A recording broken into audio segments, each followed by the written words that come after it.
اگر آپ اس کی منہ سے ایک بات سنیں تو آپ کو سمجھ آ جائے گی کہ یہ کس طرح دیکھتا ہے ڈیولپمنٹ کو اور پروگریس کو. ایک دفعہ کہتا ہے کہ میں سمجھتا ہوں کہ لیفٹ اور رائٹ ختم ہو گیا ہے اور اب صرف رائٹ اینڈ رانگ ہے, یا رائٹ ہے یا رانگ ہے, لیفٹ رائٹ کوئی نہیں رہا. اب جس آدمی کا یہ خیال ہو کہ کیپٹلسٹ اسٹرکچر کے اندر بیٹھ کے لیفٹ اور رائٹ نہیں ہے, تو پھر کیپٹلسٹ اسٹرکچر چلے گا کیسے, اس کے اندر بیلنس کیسے آئے گا؟ اگر لوگ لیفٹ کے کھڑے نہیں ہوں گے, عام لوگوں کے لیے کھڑے نہیں ہوں گے, مزدوروں کسانوں کے لیے, مارجنلائز لوگوں کے لیے, مائنورٹیز کے لیے, عورتوں کے لیے, کیونکہ اس ملک میں وہ اپریسڈ ہیں, تو کیسے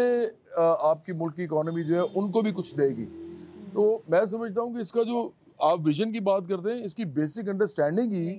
اکانومی کی اور پولیٹیکل اکانومی کی ایکچولی وہ ہے ہی نہیں. اچھا,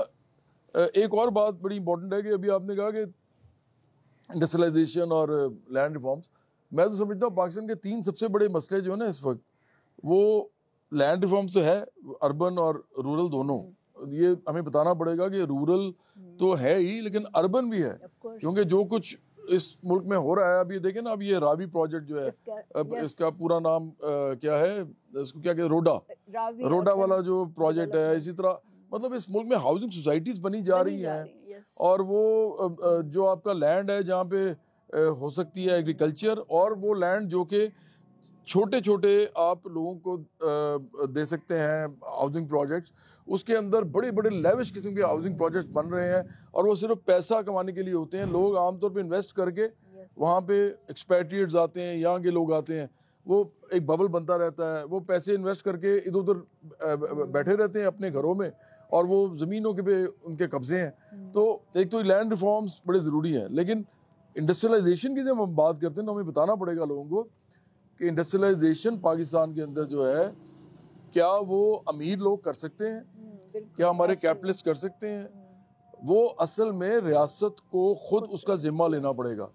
اور یہ ایک لیفٹ کی پولیٹیکل آپ سمجھیں کہ ہمارا ایک ویژن ہے, اور ہم سمجھتے ہیں کہ انڈسٹریلائزیشن کا جو پروسیس ہے وہ